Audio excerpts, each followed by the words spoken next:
When Christ calls a man, he bids him come and die. These words were written by the German Lutheran pastor Dietrich Bonhoeffer in his book titled The Cost of Discipleship, wherein he lays out his ideas of the role of a Christian in the midst of a secular world. The book was published in 1937. In 1943, he was arrested by the Nazi Gestapo. He was imprisoned for a little under 2 years. He was tried without jury as a conspirator in a plot to assassinate Adolf Hitler, and he was hanged in 1945. The words that he wrote just 8 years earlier were eerily prophetic. Despite the freedom to travel, even to travel internationally as Hitler was growing in power and as his intentions and his desperation became increasingly more clear, Bonhoeffer never chose safety for himself. Rather, he continued to be an outspoken opponent to discrimination, to persecution, to this man that he publicly called the Antichrist. While many other leaders, both in the church and in the community, decided on silence and to fall in line, Bonhoeffer was determined to rip the mask off of this evil. Though he wouldn't necessarily agree with all of his writings or all of his theology, his words and his witness still serve as a challenge to us. He wrote against what he would call cheap grace.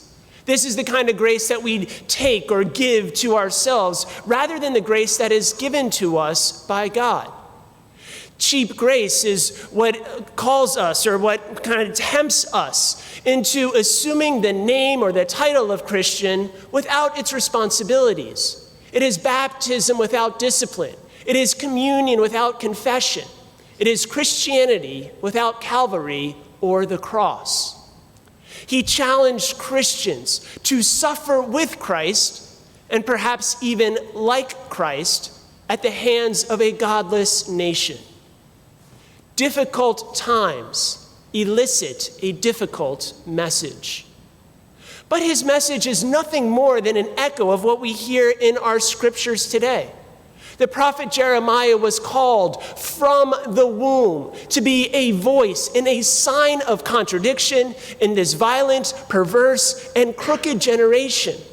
Standing at the cusp of utter destruction and exile, he risks everything, his comfort and his community and his companionship in order to preach this truth to a people who would not listen.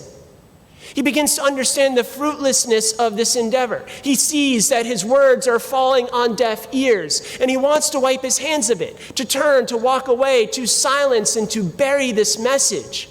But it remains imprisoned in his bones, burning like a fire in his heart until he can't keep it in anymore, and he has to let it out.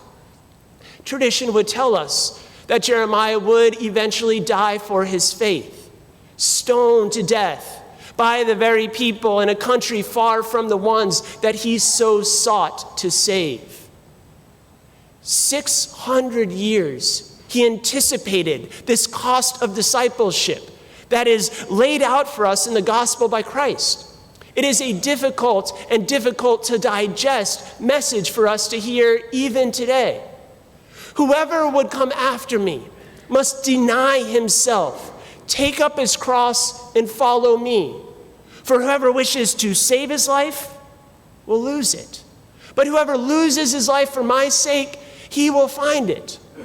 Peter, in all of his humanity, just like Jeremiah in his humanity, us in our humanity, and even Christ in his humanity, wanted to sidestep the cross, wanted to avoid the pain that it promised.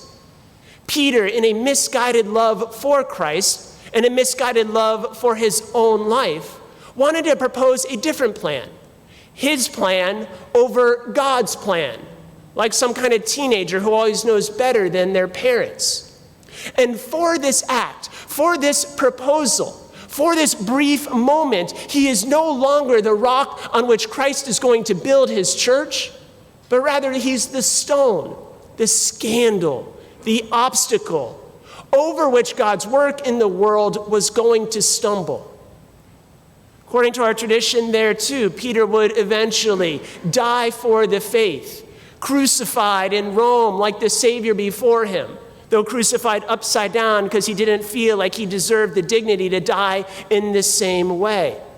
He passed over the paltry profits promised by this world for the sake of receiving that reward given to us by Christ when he returns in glory. But for this to happen, we have to trust that Jesus is who he says he is, and that he will do what he says he will do. If Christ calls a man, he bids him come and die. Is he still calling people? Is he calling you? And if so, what is he calling you? How is he bidding you to come and to die? Perhaps it is like Jeremiah and like Peter to pour out your blood like some sort of martyr for the faith. There have been many martyrs throughout the history of the church, and perhaps more in this past century than there ever has before. Maybe you are calling to be a martyr, but probably not. Perhaps your death is going to be more like that is talked about in the second letter by St. Paul, to be a living sacrifice. And maybe this is even more of a difficult death, that is, as it is prolonged throughout our life. Not to be conformed to this age, but to be transformed by the renewal of our minds. Are we willing to suffer the consequences? To suffer the consequences of standing against the crowd, of swimming against the current, no matter what may come when we do? Are we willing to die to worldly standards, standards that measure status, security, and success, standards that tell us and measure how it is that we are going to arrive at happiness? Are we willing to die to that relationship, that activity that is a hurt rather than a help on the way to holiness? Are we willing to die to self? Perhaps the most difficult death of all. To die to my will, die to my plans, die to the way that I think things should be, the way I think I should be. No matter in what way the Lord is inviting us to this sense of discipleship, we have to read in this gospel that we are to take our crosses upon our shoulders. In no way does he allow us to determine the cross of somebody else and to place it on their shoulders. Those who are living in these Old Testament times, they believed that prosperity and fidelity went hand in hand. That if somebody remained faithful and obedient to God's command, then everything would work out well. It would be smooth sailing from this point forward, such that the prophet Jeremiah can yell out, "You duped me, Lord. You deluded me. You deceived me when things didn't work out as I thought they would."